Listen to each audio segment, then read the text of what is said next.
Number 8, yes.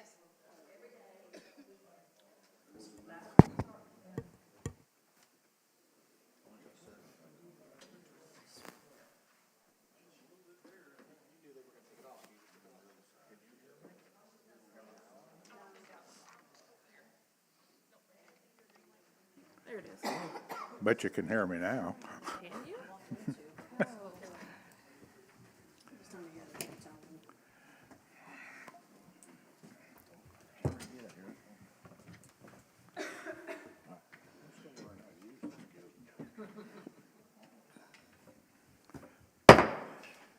It is 6 o'clock, even though the clock right in front of me says 5 o'clock, but it's the March 12th Planning Commission meeting. Will come to order.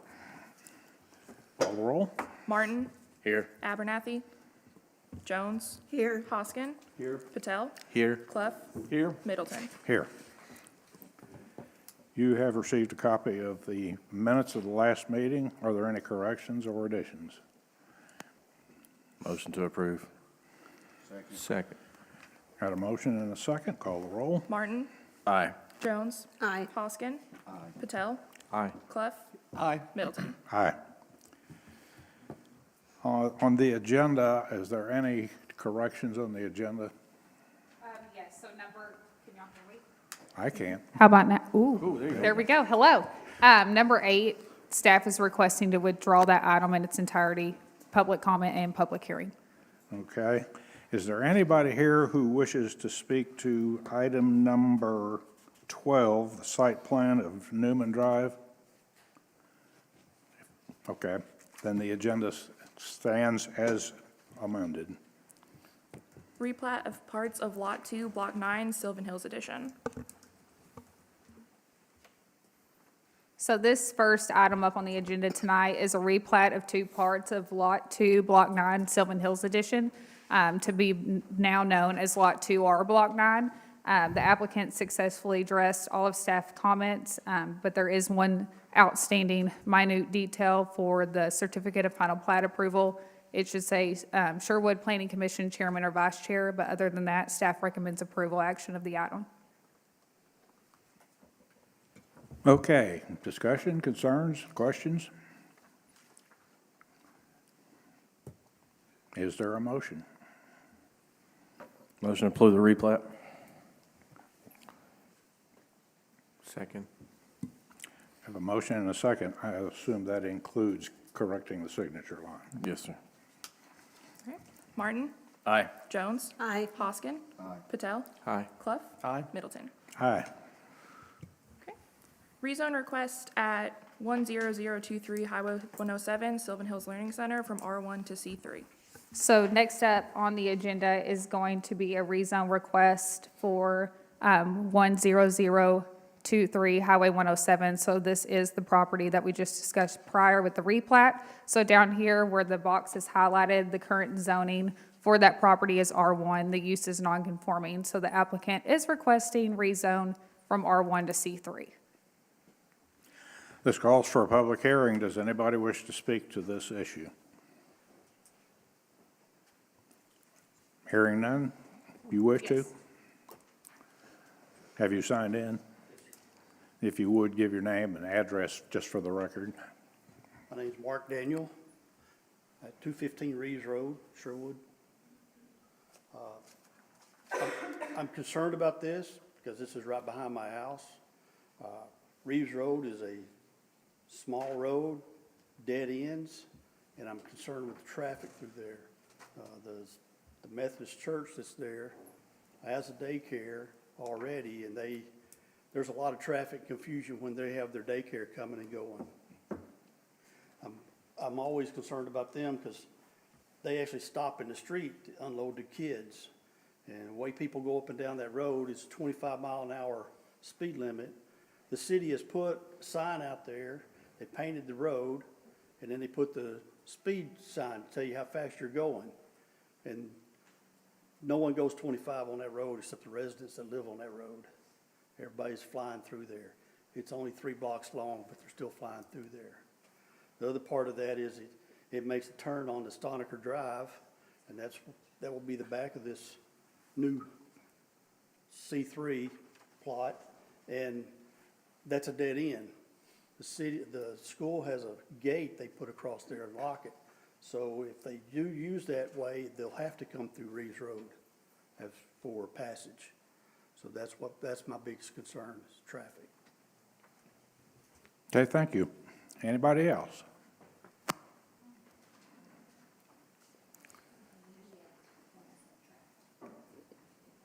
Hearing none, I call the public hearing closed. I would like to say that Vision 2040 denotes this particular parcel as being commercial corridor, and to address any of the traffic concerns, we'll discuss the site plan next that talks about ingress egress, but there would be no additional access provided from rezoning this property as part of the site development. Strikes me that all this is doing is making the zoning match what the existing use already is. And it makes it, instead of being a non-conforming use, it's a non-conforming structure. Correct. And basically, it takes the whole property that's currently used or proposed to be used for a school to make it all basically one. It's already been replatted as one lot. We don't like split zoning on a lot, That's what I so was about this to say. makes it all one zone. Yeah, that's what I was about to say. This will take away the split zoning that's on now the replatted lot based on the last item on the agenda. But so, a motion to approve the rezone.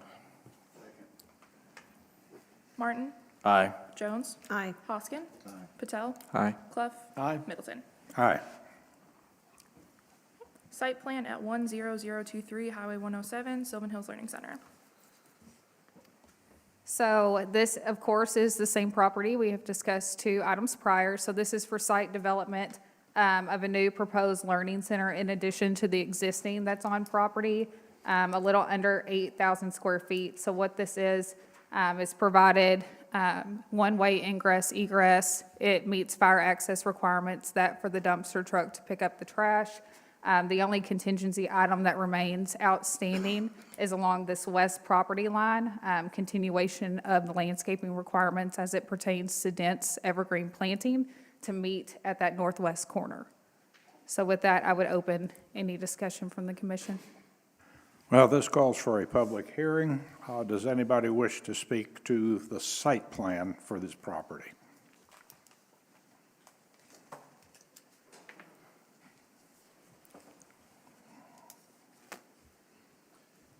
I'm John Pownell with Thomas Engineering Company, and we're the engineering firm that has prepared this. The only item that Shelby mentioned, it was not up to, I guess, their code, is their plantings up to the northwest corner there. The reason we don't have plantings up there is because that road there will drain to the west, and if we do put those plantings up there, it will prevent the drainage from going off the site. That's the only reason we didn't have that up there.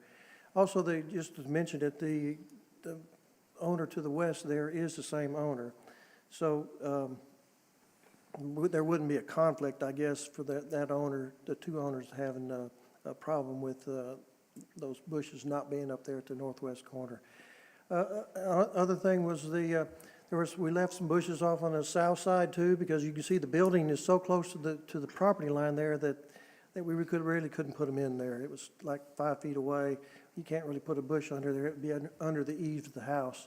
Other than that, we tried to comply with everything else that the staff had recommended, and I think we have. So those are the only 2 things that I'd like to explain and why we didn't do that. Anybody else? And I would like to note before we go into taking a vote, there are 2 waivers associated with this, but I've considered second votes on those. Okay, now seeing no more comments, I'll call the public hearing closed. Open for discussion. I guess I'll start out.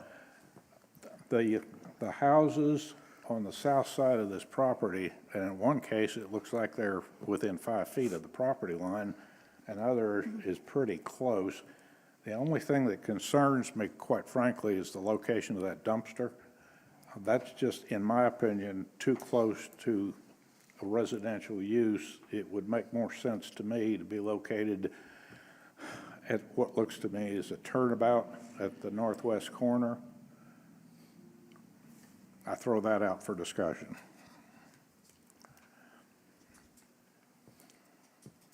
Yeah, I agree with that. When they put that up there, I was looking at where the dumpster was and looking at that dead end of that road, thinking that would be the better place for the dumpster to me. And with the knowledge that that's the same landowner back there, that's probably even better, so.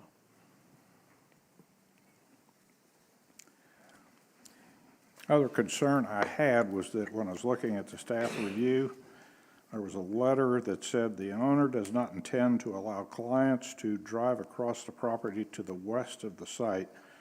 In my mind, that could be a little bit stronger. It either does not intend or will not allow.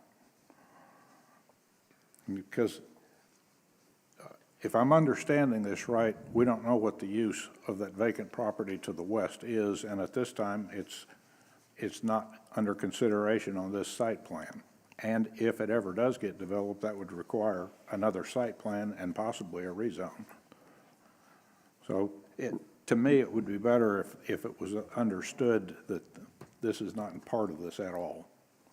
Yeah, but they have denoted on this site plan, a 6-foot chain link fence to install right there at the end of the road as well. Wasn't sure I understood, I think it said common property line. Is that west line? John, is that the west line? Yes, we're gonna put a fence along that west line, 6-foot fence, so there won't be any traffic going through there, if that's what your concern is. Like you said, if they ever do develop that west part, they'll have to come back into you and get your site plan approved, so. Right now, we're just planning on putting a fence along there, 6-foot chain link fence, which is what you want for, your buffering, your zoning, between the R1 and the C3. So that's all the way across the lot? That's all they No got. gate? We're just stopping the bushes short of the northwest corner, that's all we're doing. Yeah, it says 6-foot chain link with slat, so it meets the opaque screening requirement too. What's your pleasure?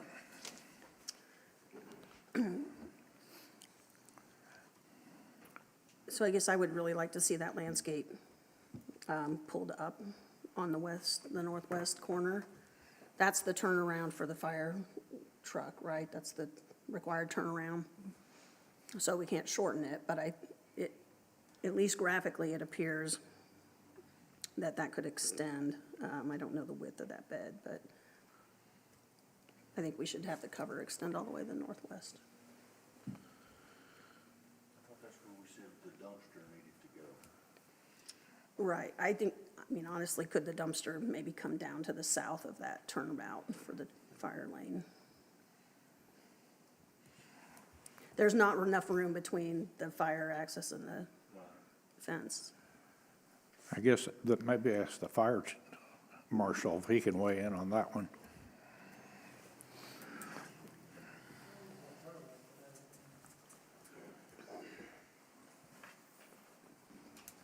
Josh Clan, the fire marshal. The reason I recommended the dumpster being down there is we gotta have the access to get to the existing building already on the backside of the property.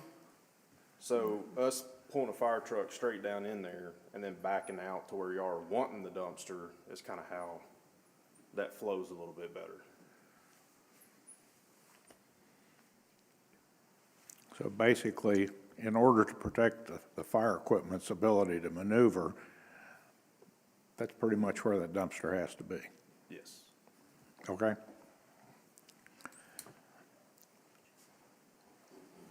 I would hope that the screening on that thing is tall enough. What kind of, do we know what kind of waste is going to be put in that? I can allow the applicant to speak to that. Okay?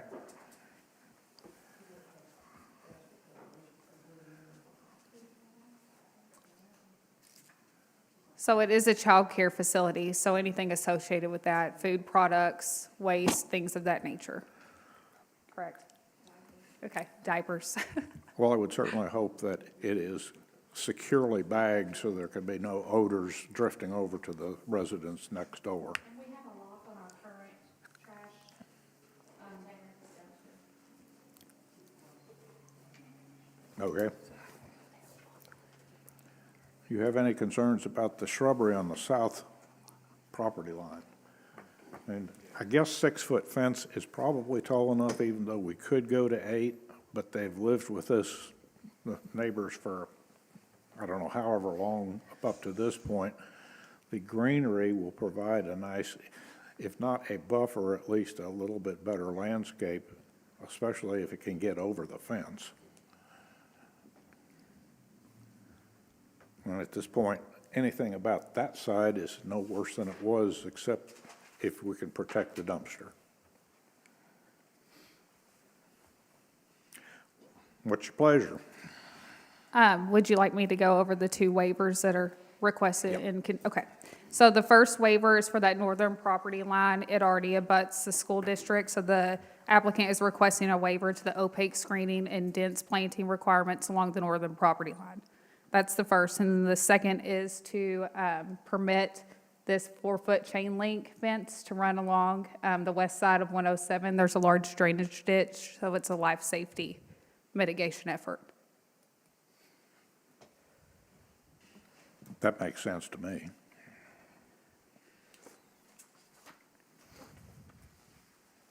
So at this point, what I'm sensing is an approval of the plat with those 2 conditions. Is there anything else? You talking about the waivers, right? Yeah. Yeah, that's what I was about to say. Motion to approve the site plan with the 2 waivers. Second? Martin? Aye. Jones? Aye. Hoskin? Patel? Aye. Clough? Aye. Middleton? Aye. Amendment to the Sherwood zoning code regarding chapter 140209 amendments. Okay, so this next item and the one to follow with the conditional use permit, these are staff draft zoning code amendments, which speak to amendments, which is zoning amendments. So basically, this is before you tonight. Staff is not seeking immediate action. We're looking for comment and discussion of this item, and we would request the public hearing continue into the next month. So with that, let's discuss. Well, why don't I start out by calling a public hearing? Does anybody wish to speak to this at this point with, then I won't close the public hearing. We will continue it into next month pending discussion. I'm open for comments.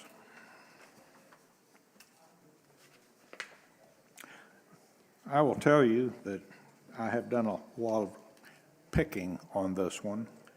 I guess my first reaction is on the request for amendments. Fundamentally, the amendments are going to be requested either by the public or by the city. It's one or the other. The public is going to be a property owner. The city could be the council, the mayor, or the planning commission. Conceivably, it could be the staff, but I would presume that the staff would be responding to the mayor or to the city council or to us mostly. Having said that, it seems to me that the request for amendments, item B, could, and number 1, the enforcement officer acting on behalf of the mayor, council, or planning commission, instead of a separate issue under number 2. Because, like I say, in my mind, it's one of 2 things. It's either the city or it's a property owner. On item C, I would simply change that and add "or planning commission" to the mayor or council. And I would change number 4, drop it down 1, and say number 4 is the planning commission, so that it's the mayor or council. Council requests the mayor to direct the enforcement officer. Number 3, the mayor direct, or the planning commission may direct. I mean, that puts all of those initiated by the city in one group. Procedure, the wording there kind of caught me off guard because it says reviewing amendments initiated by the mayor or city council, which was the same thing as C. In my mind, it's the procedures for the mayor, council, or planning commission. In other words, the procedures for the city is initiating this. And number 1, take that out if we included it in number B above. Another thing, I think we need to add somewhere in this section that there is a notification to the school district board and to the Little Rock Air Force Base. The board, the school district board is required by state law. We are to notify them anytime we change the zoning. And Little Rock Air Force Base it gets complicated, but there's basically an agreement that if we make a zoning amendment, we notify the Air Force Base to make sure it's not some use or provision that's going to cause a problem for their safety and our safety.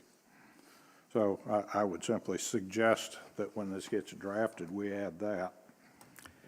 An item on page 2, number 8, there's a requirement that there be a public hearing if this goes to the council and they want to remand it back to the planning commission. There's a requirement that we have a public hearing at the very next meeting. Well, typically, the way the schedule between the planning commission and the city council falls, that's 15 days.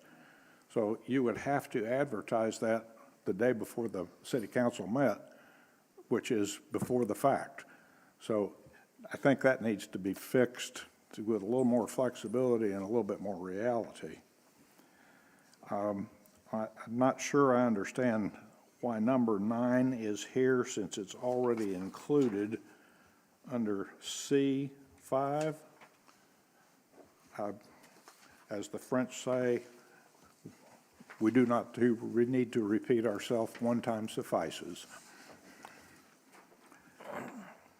On amendments initiated by the property owner, on number 1, it says, no application shall be accepted and processed without all required materials and payment of fees.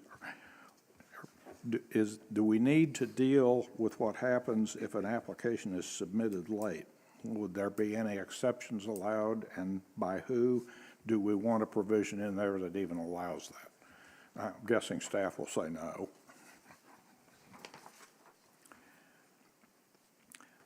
Another comment kind of throughout this document, it's the same thing we discussed when we were talking about the sign regulations, and that's the schedule of fees adopted by the city council.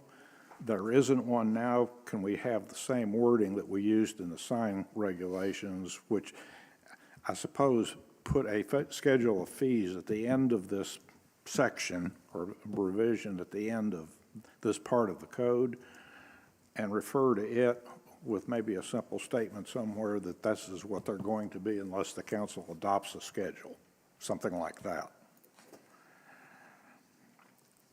On number below this 2B3, all signs posted shall be made by the applicant.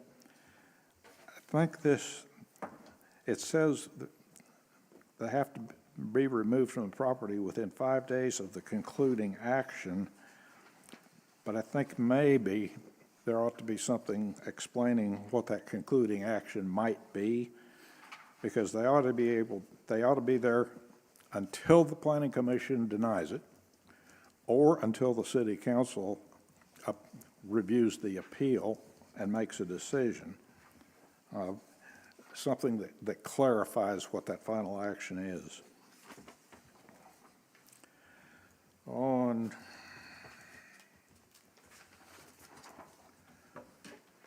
2C,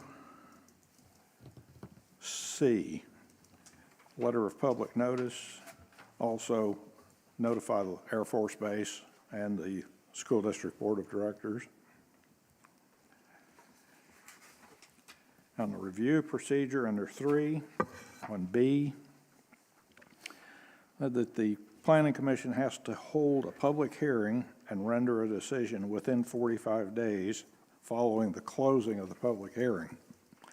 And I guess my question is, we don't want to delay it. We don't want to pocket veto something just by not acting on it. That's just not fair to the applicant. I don't know about 45 days, especially if the applicant requests to table it. Then when does the 40-day time frame start?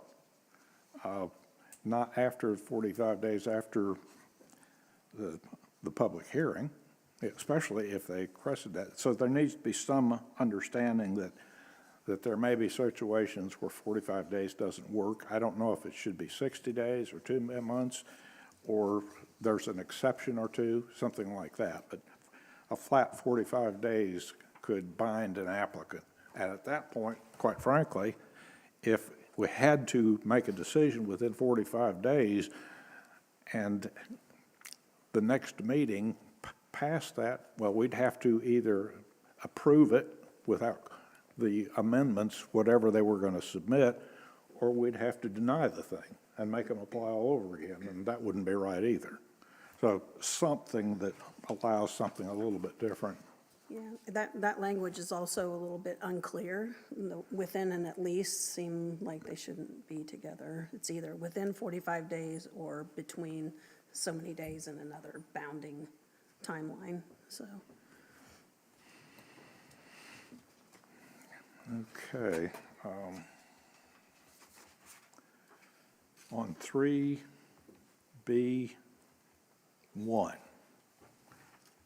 it's the second paragraph. Any amendment to an application sought after 10 days, could there be any other reason? I just don't know. And I wonder if they're making an amendment, that's going to take additional staff time to review it and make sure that it meets all the requirements. Just throw this out there, should there be an additional fee if an amendment's requested in this time frame?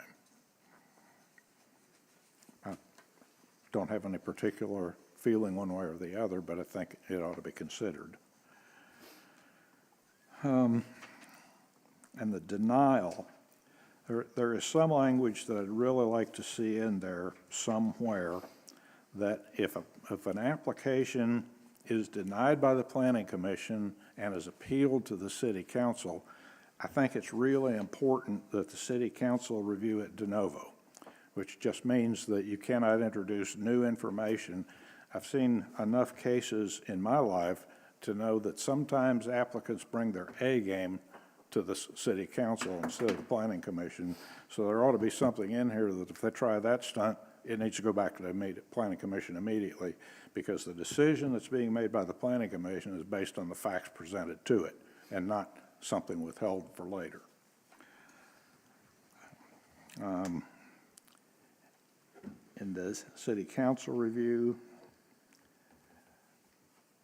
well, that's basically it. I guess my only concern was the requirement to hold a public hearing quickly after the after the council met, the same issue that we mentioned before.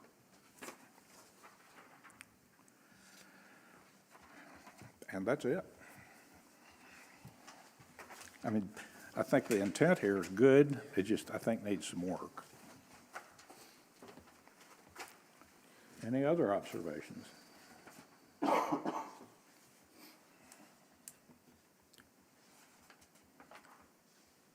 I have to go back and find mine. I had one, and it was actually based on something that you had said. So it might take me a minute, so I'll chime in. I'm in a minute hurry. or two. Huh? An hour or two? I'll find it by 9, I'm sure.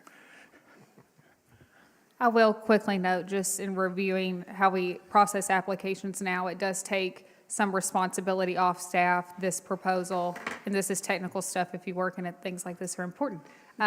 Just take some responsibility off staff and the costs associated with having to advertise the item. That puts that responsibility onto the applicant, which a lot of communities do. And then also, we require abstract lists. Those can cost, I've heard, from $500 to $1,500.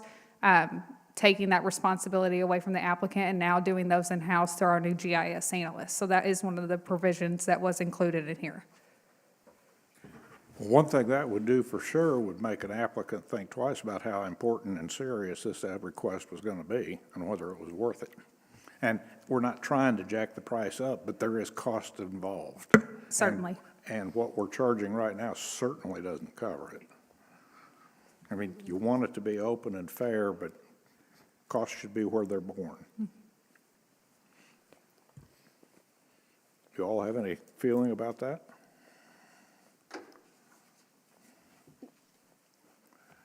No, I think asking the applicant to carry the fees for advertising makes sense.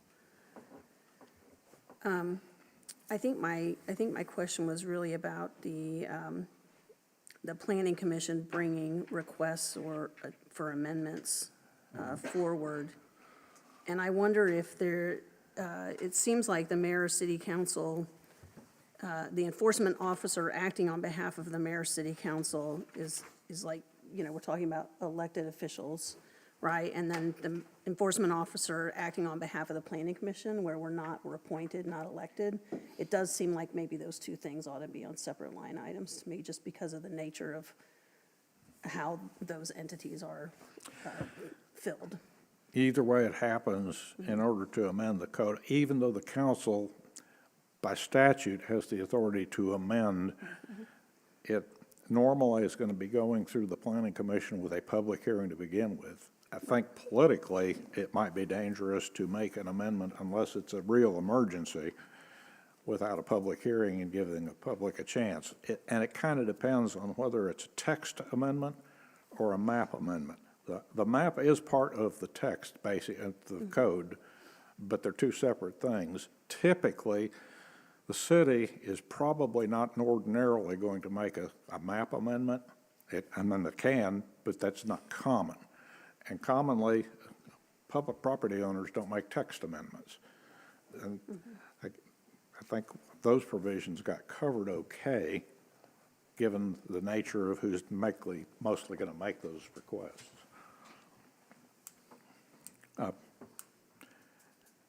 I guess I'd be surprised. The same rules apply to us. I mean, we're the planning commission, and if we see problems, I'll give you an example, just take a little more time. When we get to the conditional uses, if you start seeing a bunch of those, or in the past, when variances, a lot of them went before the Board of Zoning Adjustment, 3, 4, 5 every month. When the planning commission starts seeing an issue like that, it's time to consider changing something because something isn't working right. So in a case like that, yeah, the planning commission would make a suggestion. In the final analysis, the council has to approve it no matter what we do. So it gets there anyway. Yeah, and I'm not suggesting that the planning commission doesn't have the authority to bring suggested amendments forward. I'm just suggesting that the nature of how this entity is populated is different than how, so I would support it being in two separate line items if we decided to leave it there, so. Okay, It's also not a hill I'm gonna die on, so. I hear you. I got a few of those. This is not one, so. Anything else? Oh, if this gives you something to think on. Certainly, yes.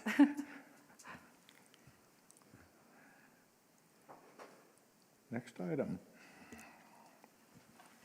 Amendment to the Sherwood zoning code regarding chapter 140210, conditional use permits.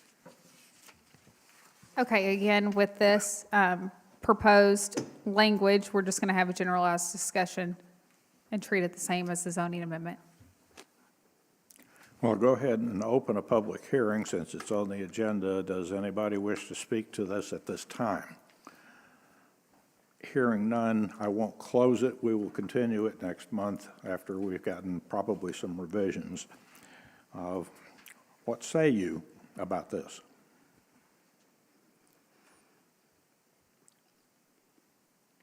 So I think you probably have the same public notice and legal notice as you did with the preceding item to go to the Little Rock Air Force Base and the school board, which I think is probably a really good addition to this chapter as well. I'm curious kind of overall, and I'd probably need to look at it more between this month and next month than I have, but I'm curious if we can, rather than identify specific signage, if we can refer to other documentation and other ordinances about signs, and or maybe adjust those to cover this as well, so signs aren't covered in multiple places. I don't know if that's a possibility at this point. I'd need to look into it more. If I'm not mistaken, until, I don't even know what the case is now, but for a long time, we didn't have signs for conditional uses, so they put up a rezone sign.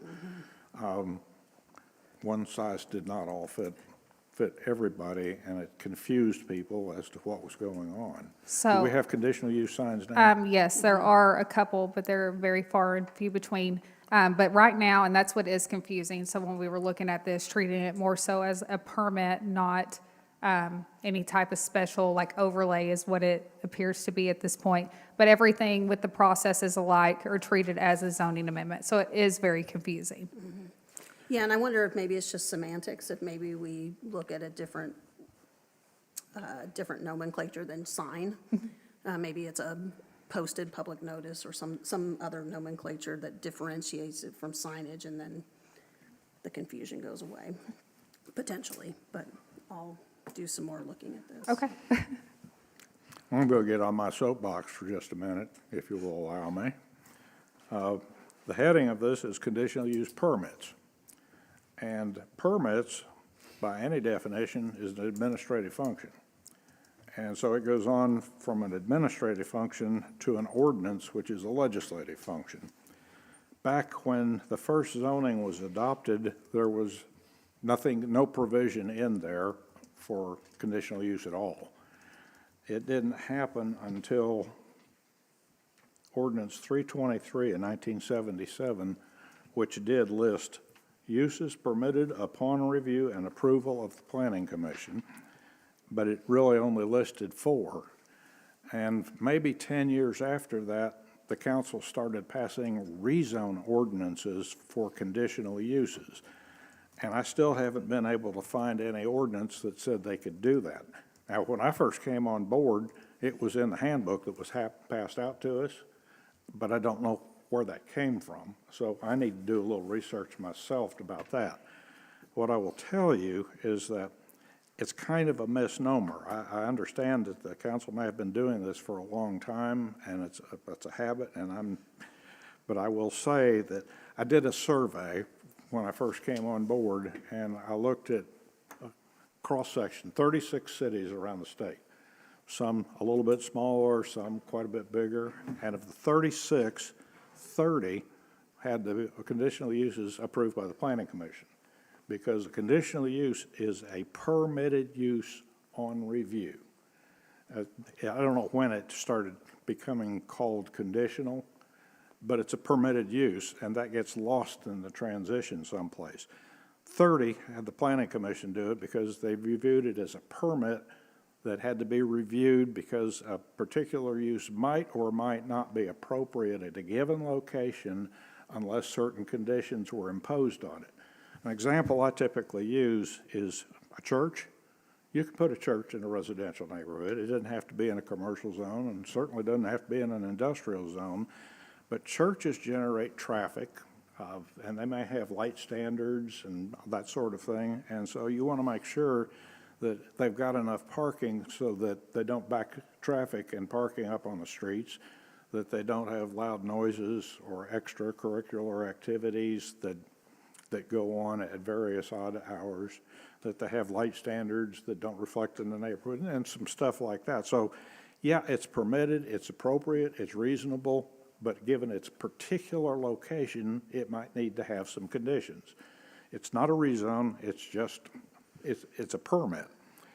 And so having said that, 6 cities actually had the city council approve it.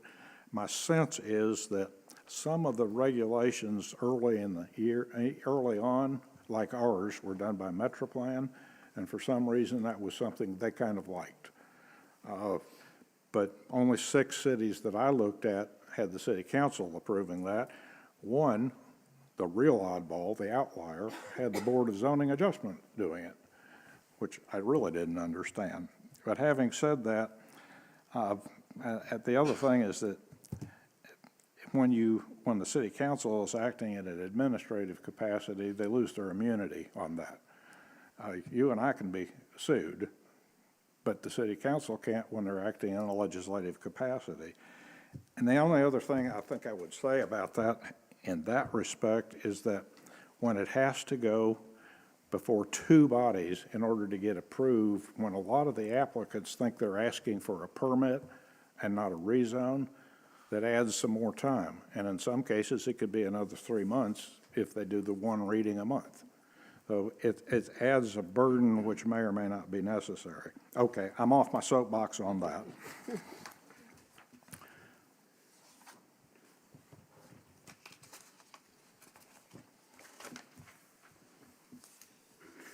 And like you said, Little Rock Air Force Base and the school district should be notified when there is such a thing.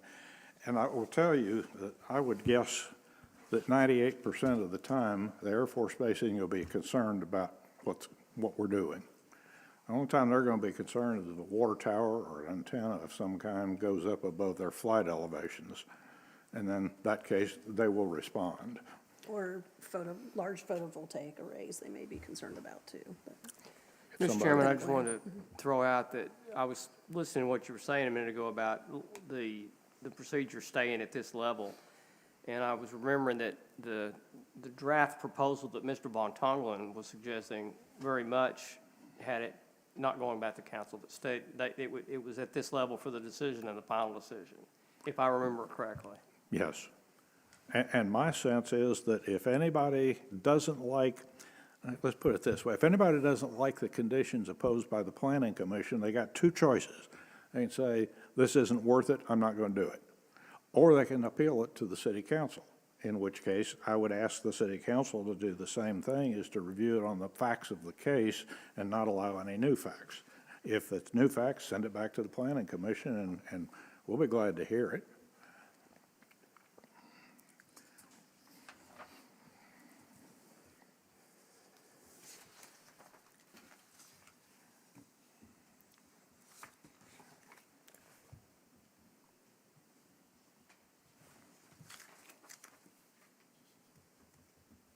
There was another thing, I guess it was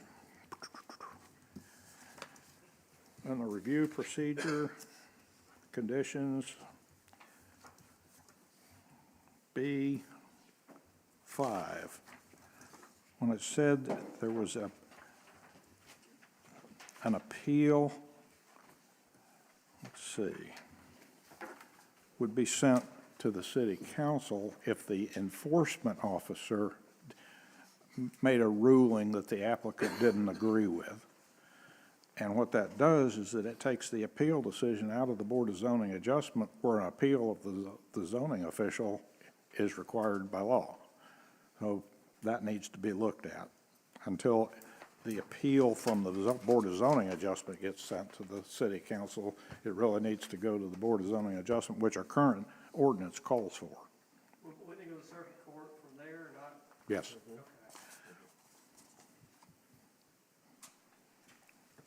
Unless the council changes it. State law would let them do that. So that it could be appealed from the board to the council before it goes to the court. But Still get to court either way. yeah. And I did notice that in 1994, ordinance 1169, the mayor appointed a committee to recommend conditions to the city council of any submission for conditional zoning. And like I say, I haven't been able to find anything before or since, but apparently they were doing that before that. That was in 1994. And I traced ordinances back earlier, and so they were doing it. I just haven't found out how. I have some more research to do.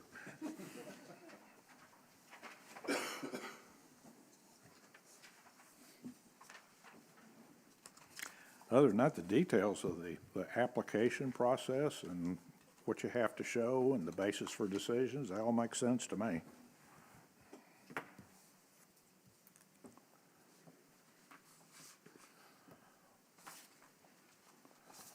I'll bet you're all going to read this before next month, aren't you?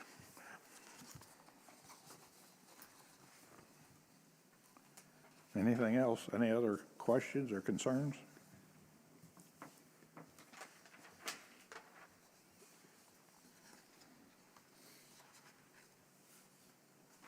that give you enough to mull over? It does. And whenever those amendments are made after our discussion this evening, I'll go ahead and we'll get that out to you so you have time to review it. And we talk about it again next month. Okay. Amendment to the Sherwood zoning code regarding chapter 1411, signs. So this item was thoroughly discussed last month, and it went to city council and it came back before you with a public hearing. A lot of the comments were taken into consideration, and staff made those amendments which reflected with the ordinance that was presented. It was read one time. We're back for the public hearing, so we'll start there. Okay, the public hearing is open again. Does anybody wish to speak to that? Have you signed in? Are you signed in? Okay.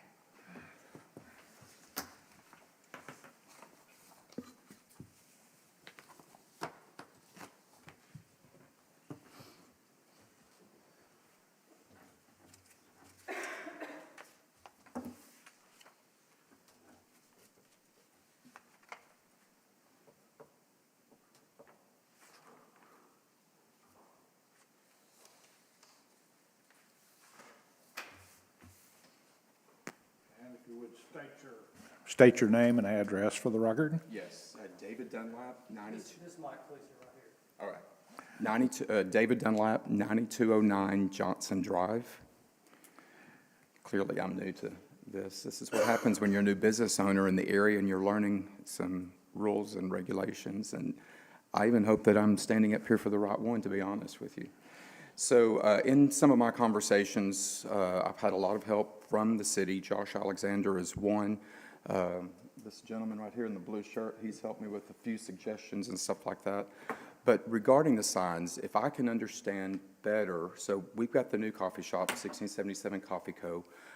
We are looking to have food trucks on property. We've already had a few so far. Some of their complaints is that because how the property sits, no one can see them from one corner of the property. If you're leaving the high school or the school and you're heading towards Maryland, you can clearly see a food truck sitting on the corner of the property, but if you're coming the other way, heading towards the high school, you completely miss them. Their suggestion was if they could put a sign out, feather flag or something. I don't want our property cluttered. We are doing the best to have a nice piece of property, and as we grow what we're doing, we're looking for it to be a staple in our community. But to help with their businesses, and perhaps other businesses that these owners feel the same way. I know the gentleman across the street, he has a small car lot. There's another car lot down the street. He recently had some flags, didn't realize that that was an issue, and then he removed them. But if I could have a better understanding, and I don't know who that would be that I visit with on how this could go, but how we could help our types of business models, the food truck vendors. We're having a hard time getting vendors in our area because they feel like they have no one to, attraction would be one. So someone can notice that they're actually there, other than word of mouth, social media advertising, and whatever other forms of advertising they're using. So if there's some suggestions that could help me to pass along to them and we work together, that would be fantastic. So I don't know if I have asked or presented the question correctly, but I'm here to learn and for us to grow our community together and be just good business owners and to have business and economy come to our area. Have you read the draft? Yes. What specifically was concerning? So on the feather flags, having one feather flag on our type of property, that's not going to do any good. The way our building is presented, I mean, if that's all that's permitted, I mean, you could put a couple on one side and 2 or 3 on the other side because of our parking lot. And if we have, right now we have room for 3 food trucks on the property. Not to say that we want one feather flag per food truck, but what would be permissible for this type of development. I mean, if it's a food truck courtyard, how do we draw attention to that? Well, that's a good question. It seems to me, without having this memorized verbatim, is that it would make sense if it isn't already there to allow a sign on a corner property on each side. Is that in there? So if you have one on each side, is that one on, so our property, we have the building itself, but then if we have, say, 2 or 3 food trucks, would they be permitted to have a single feather flag sign for themselves advertising? Say if it's a catfish, or if it's pizza or burgers, something that shows the public as they're driving through there what type of food truck they might be coming to purchase lunch or dinner or whatever. And if I remember, and Shelby, you can correct me on this, was that a feather flag is considered a temporary sign, and it can be up during the course of the day. It has to be taken down at the end of the day. Correct. As opposed to a more permanent sign, which would probably be what the property owner would have. Is that correct? Yes, so the way that it's written within the chart, that feather flag is permitted in a distance not greater than 5 feet from the principal building or primary structure, and then as it relates to mobile food vending, they are permitted in the like. So each of the businesses would then, or the food trucks he's speaking to, would then be permitted one feather flag to display that they are opened or whatever type of business that they are pursuing. So. That answer your question on that? I believe it does. I mean, if it passes, I mean, so that's what we're looking for. I mean, just for me to have the education to go back and explain to others, hey, this is how the city would like this to be done, and we do it correctly, so. All right, I guess that's it. Thank you. Anybody else? Yeah. So that is going to be within the proposed new sign ordinance. That's in the type 2, the permit required, and it falls under the general temporary signage. That's the feather flag sale sign. Staff is going to add a definition to what encompasses general temporary. But it speaks to the duration, the number allowed per licensed business, mobile food vendor. It is set up to be lenient in that sense, specifically for those lots that host mobile food vending as well. We had one other comment that was in writing. If you Yes. will read that, please. All right, this is from Melinda Harris. She owns Cozy Cottage Boutique. Says, I am sending this email in support of small business advertising, including the use of feathers. I bought a feather flag and used it before code enforcement educated me on the strict code. I think there is too much government in most areas of our lives, including business. Small businesses need the support of the community and for the city government to remove barriers to businesses, including anything that costs already heavily burdened small businesses or limits advertising opportunities. A permit should not be required either, as all those fees add up to limit capital available to run the operations and stock the business. I've heard from hundreds of residents and can tell you that they want more small businesses that provide choices and enrich their daily lives closer to home. Small business owners are not super wealthy elitists with unlimited funding. This community has a lot of potential to develop as the younger, free-thinking, and creative residents mature into business owners and patrons. The reality is families with children and young to middle-aged professionals want more choices than Walmart and Dollar General, and if they do not find it here, they will keep traveling in any direction away to find it instead of spending their money in Sherwood. Maybe consider a business-focused development survey like what was done for Parks and Recreation to validate what the majority of people really want. But specifically, let us fly our feather flags in any area where a small business is zoned. Stop adding such detailed policy and restrictions that make it hard to do business and hard to enforce. We need all the help we can get to provide options to Sherwood's residents. Please keep my thoughts in mind when making significant changes. Anybody else? So real quick, for clarification, I have pulled it up on the screen. So there is a square footage requirement. It doesn't limit the number of flags, but there is a total square footage requirement. Is there anything in there that it says how that is calculated? No, I know that we had discussed that in the past. That's something staff can look into. There are a number of different types of sizes that feather flag sale signs. I guess I'm showing everybody that I don't remember my geometry.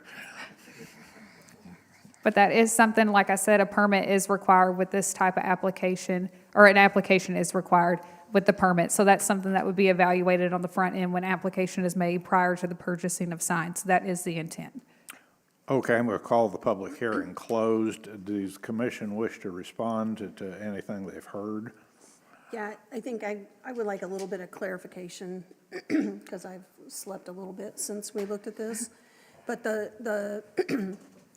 We do have a section in 141104 where permits are not required, and that includes one per frontage in non-residential use and/or one per tenant lease space. Right.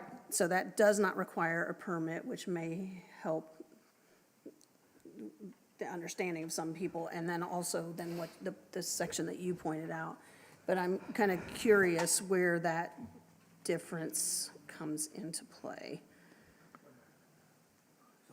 So one's considered temporary and the other's considered permanent, is that the difference? Yes, because it's an Yeah. allowing no time limit to be set on that type of That's signage. exactly what it is. Yes. Yeah, thank you. And I will say, overall, these are fundamental improvements of the sign ordinance. It's not strictly related to sale signs or feathered flags. So there are other components. So how much is the fee for a feather flag Presently, presently? so that I really can't speak to because I'm not the one that approves the permits or looks into. We could go into the zoning code and look right now, but I will say that those are only permitted along the Highway 67, 167 corridor. We can pull it up if you would like. But under this scheme, they would have to apply for a permit. There's gonna have to be a fee associated with that permit according to this. Yes. Okay. And what is that? Let's look at the schedule. I guess my basic reaction without looking at it was there wasn't anything exorbitant about the fees. No.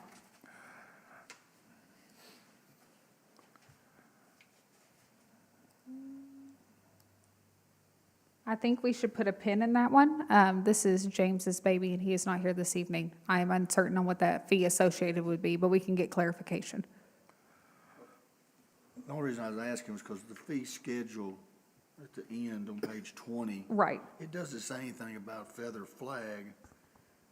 And I mean, I kind of. I would, my guess would be, because like I said, this is not my language per se, but then the sign permit application, it would fall under that $50 fee. That's generalized. The others speak to billboards, annual fees, reinspection fees, and annual temporary signage. So that is just an overall sign application. Refresh my memory, is that a one-time fee or a once-a-year fee? Annual, 12-month. A rolling 12-month is what was decided. Okay. So if a food truck wants to have a feather flag, they're gonna have to pay a fee every year to display that feather flag? Correct. Under what we have right Correct. now? Signage for the business. Okay. So if the food truck is moved from one location to the other, That permit would tie to wherever they are located. Goes with the truck. It goes with the business. But then again, you got the food truck that's special, that's just coming in here for a couple of weeks. You know, do they want to spend the $50 for a flag? I mean, they need it, but that just seems, you know, like a burden that they would have to pay, but seems like it's kind of a lot if they're not going to be permanent, so. And I promise you, that would be a bear to enforce. Yeah. But doesn't that fall under the temporary feather? Well, sign for this usage? purpose, the If it's- type of sign it is the general temporary, which is permitted. So the $50, that would be difficult to enforce. So looking at it from that standpoint. so But if that's something that we would like to research into, we can do that as well. We're thinking of it from a fundamental standpoint of time management to be lenient in our processes. Right, I mean, if it's a food truck that's here all the time, you know, I can see paying the fee. Right. But for like I said, somebody special that's coming in just for an event or be here for a short time to have to pay for that for that short period, doesn't seem like that's the right amount. What would you propose? What would you suggest in that sense? The enforcement side of things, since the administrative side of it behind it, that would be difficult to enforce, because how do we know that they are only here for 3 total months out of the whole year doing business in the city? So $50 for them to come in and fly their appropriate amount of square footage permitted for that business would be fair. I think it would be difficult to enforce. So if you have a suggestion, I'm open I'm to going to make a hearing that. Well, suggestion. hang on. Okay. I think we may have interpreted the schedule incorrectly, Okay, because there is a line in here for annual temporary sign permit application. It's $25. 25, Blake for the win. On the record, put it in the minutes. $25, that's more reasonable. But on the other hand, that would be very tricky to enforce if it was a reduced rate for temporary business within the city. So the feather flag sign has to come down every night. Like in the gentleman case, there's 3 food trucks and they have 3 different signs. So at the end of the business, they have to take the feather. They cannot just keep it overnight. Okay. It's temporary. And part of that would also be an indication if they're open or not. So when you're driving by, if they've got the flags up, hey, they're open, you know, if they don't have them up, they're closed. So- And that, right, and that's the I've idea seen- behind I've this. seen businesses, they have that LED sign open on the middle of the night Oh, yeah, yeah. They forget. when they're closed. Only other option is to pay attention, like I suggested earlier, and if you see a bunch of problems with people having difficulty, not willing to participate in some sponsored event because they had to pay $25 or $50, and maybe we work on this and dink it a little bit later. This is a case of not letting perfect get in the way of pretty good. Well, these feather flags seem to be a hot topic. You go to the city council meeting, it's a hot topic there. So I just wonder if it might be, we might get more compliance from people if we didn't even have a fee. We just, it's a free permit. You just gotta come and let us know you're gonna be using one of these flags so that we can, you know, monitor them and make sure that they're in compliance but make it free. Just, you know, we just want you to tell us you're using them. So Right. that- So monitoring and compliance, and I'm just speaking on behalf of our department and just personally, my opinions on this, monitoring and compliance takes staff time and resources away from other things. So that it would be a benefit for a fee to be charged because there is significant staff time that goes into driving the city, even when they're out on other jobs or inspecting other properties. They're noticing things like this, and it does take staff time even internally from the permitting perspective and our permit clerks. So, I don't necessarily agree with that recommendation. I'm just throwing that out as a suggestion because it seems that this is a hot topic with everybody that's dealing with this. Of all the sign issues that have been discussed, these feather flags are always the hot topic. And I don't know what the solution to them is. I mean, everybody's got their opinion on them. So I don't really, you know, some people think they're eyesores. Some people think they're great marketing and advertising. So I don't know. I'm just trying to, is there a way to make this more user-friendly for the businesses? Because these are, I can see from a small business person's perspective that those are great advertising vehicles for them to use. They don't cost a lot of money. And we want to support our small businesses in our community. So, I mean, I can see, you know, their desire to want to use them, just like the food trucks want to use them. So I can see that. I'm just trying to figure out a way that we don't make it a burden on ourselves as a city to try to monitor these things, and at the same time make it a burden on businesses to try to comply with an ordinance that we have. So just to speak to that, there was prior regulations in place that allowed the feather flags, and then somebody can correct me, a number of years ago, the council decided to do away with those and only permit them within the highway corridor area, essentially anywhere zone C4. So with promoting small businesses, staff took that into consideration when we have opened up the opportunity to allow them to be a permitted signage within all the commercial zoning districts, the office districts, as well as industrial, for those small businesses and others to be able to utilize. That give is the this some- signage, knowing that it is a more inexpensive option to say, hey, we're open. So it is with small businesses in mind that we have paved this pathway. To give this some perspective, the council was unanimous, well, almost completely unanimous in not wanting them anywhere.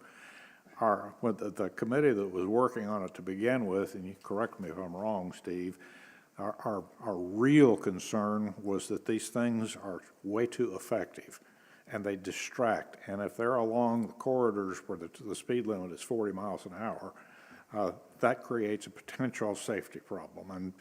And that was where I think everybody was coming from, because you're not going to see them on most local streets. Businesses just don't locate there. They're going to locate along the primary arterials. That's just the backstory. Yeah, and I think that's also part of the reason why the 5 foot from the primary building, or in this case, vehicle or truck, was put in there as well. It's enough to still catch your eye, but not be distracting for drivers. Just procedurally, did you close the public hearing? I'm not certain. Say it again just to make sure. Yeah, no. I'm pretty sure you did.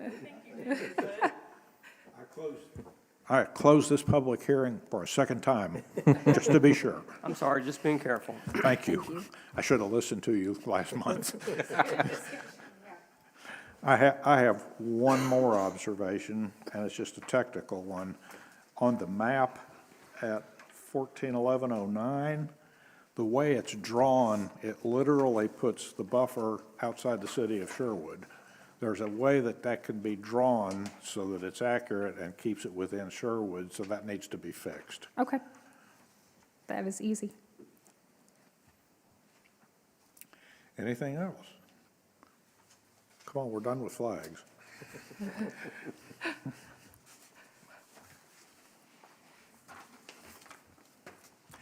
Okay, moving on to the next subject.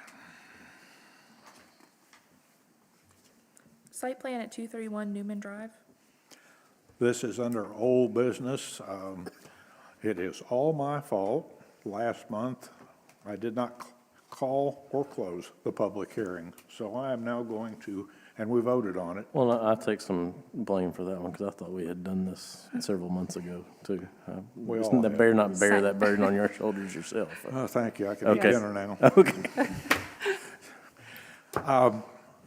This calls for a public hearing. Does anybody wish to speak to the site plan for Newman Drive? Hearing none, I close the public hearing. Is there a motion to adjourn? So move. Martin. Aye. Jones. Aye. Hoskin. Patel. Aye. Clough. Aye. Middleton. Aye.